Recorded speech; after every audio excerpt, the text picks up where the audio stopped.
All right. So today we're going to be studying about our next unit in our special senses topic, that is hearing. Before coming into the physiology of the ear, one should know about the anatomy of the ear. We all know that the ear consists of three parts: the external ear, the middle ear, and the inner ear. The external ear consists of this membrane that is called as the tympanic membrane. The middle ear consists of the three bony structures called the malleus, incus, and stapes. And then you have the internal ear that is basically going to consist of the vestibular and your cochlea. Right? Now coming into your physiology. We all know that the function of the ear is conduction of sound from the external ear into the cochlea for us to hear the sound. Now, how the sound passes from that of the external ear all the way into the internal ear in the cochlea for the person to hear the sound. That's where we're going to study now. For example, there is a sound wave that is going to come from here. When that sound wave comes, it is going to go and strike this purple color called the tympanic membrane.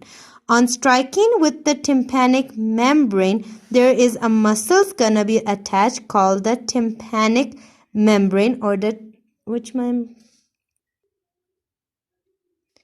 So attached to this tympanic membrane, you have the tensor tympani muscle. Then you will see that when this sound will come, this muscle is gonna contract, causing this tympanic membrane to move in the downward direction. Attached to this tympanic membrane, you see this bony structure called the malleus. Attached to the malleus, you have another bone called the incus. Attached to the incus, you have the stapes. Attached to the stapes, you have the oval window. So when the sound comes from here, it strikes this tympanic membrane.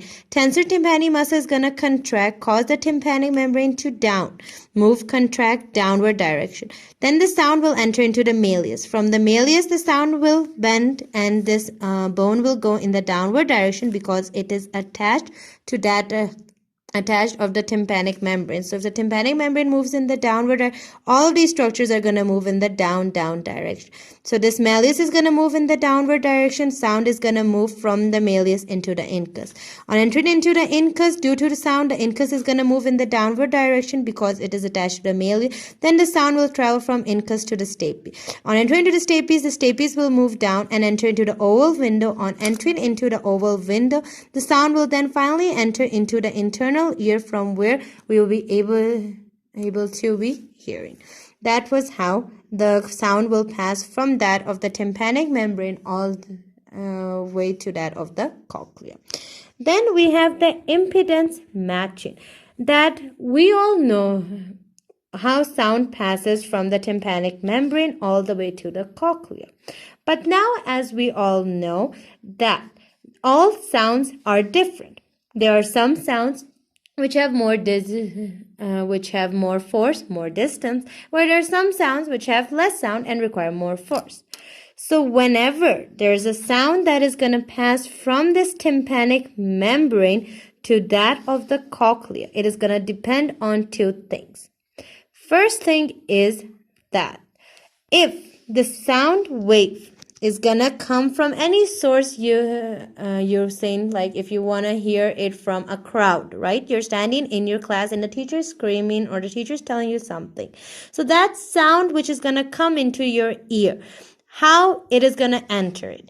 First of all, obviously now here there's a sound wave coming from your teacher. So it is gonna go and pass from the tympanic membrane. You will have the tympani muscle, and from here it will enter into the malleus. Now you can see that when you're going to move ahead, the size is going to decrease and decrease, which means what? When the area is going to be small and your force is this big. For example, if this all is my sound waves, let's suppose, and here I just only have this area, that is the area, right? So this whole sound wave has to pass through this, which will indicate that and these things are more, area is small. So what will we have to apply?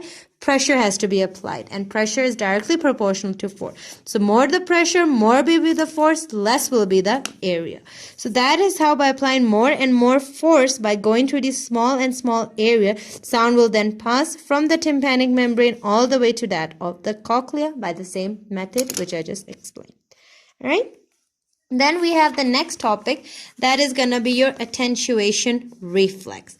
What happens in an attenuation reflex is that it is very simple here, that we all know that here the sound will come from a source, right? It comes from the outward side. It comes and strikes this tympanic membrane. Attached to this tympanic membrane, we told you that we had the tensor tympani muscle. Now, let's suppose if the tensor tympani muscle is gonna move in the upward direction. It is going to move in the downward direction. The malleus moves in the downward direction. Sound transported from the malleus into the incus, from the incus into the stapes, from the stapes into the oval window. Let's say there's another muscle here called the stapedius muscle, which is going to perform an action in the opposite direction to that of the tensor tympani muscle. I'm saying that this is going to move in this direction, so this is going to move in this direction. So both these forces are opposite to one another. As a result, they're going to cancel the effect of one another. And that is how we are then going to be able to hear the sound which has a frequency above 1000. Maybe this is sounding difficult to you, but let me explain to you very easily. For example, let's take an example that you are in a crowd, right? And you are gonna be hearing a lot of screaming, a lot of talking from all of the people. But you just want to focus on one person. Let's say you want to focus on your mother's speech and you don't want to hear your sister's speech or your brother's speech.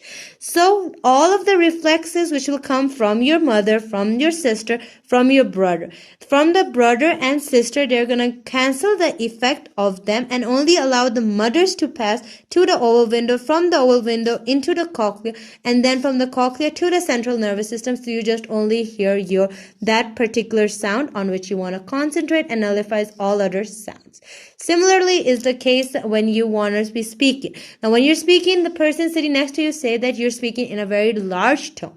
Why that happens because when you're hearing your own voice, it is going to be nullified. The tensor tympani muscle and the stapedius muscle, they're going to cancel the effect of one, due to which they will be only moving in one flow, and as a result you will not feel yourself that is a loud voice, but the other person will come to know that the person he or she is speaking is a loud tone.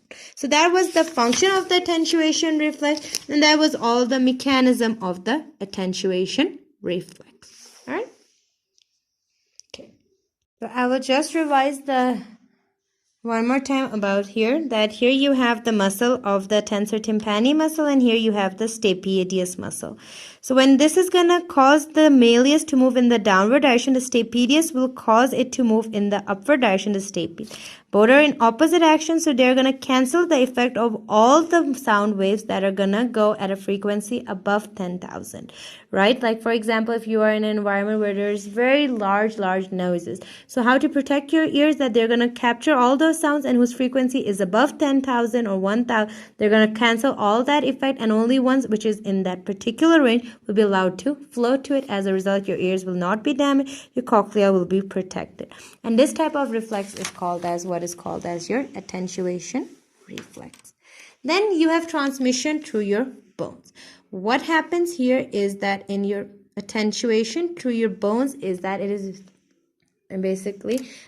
very difficult for them to pass through the bones. That can only be done by a tuning fork experiment, that you're going to pat it on a tuning fork, and then when the vibration, you're going to hear it on the mastoid process of the person, and then you're going to examine it on yourself. You're going to see if it is clear or not, or if there's any lesion or not. So basically it is a difficult process, and this can only be done by certain devices or by certain techniques, otherwise it can't be done. So that was for this one, and then I'm now going to make for the copy.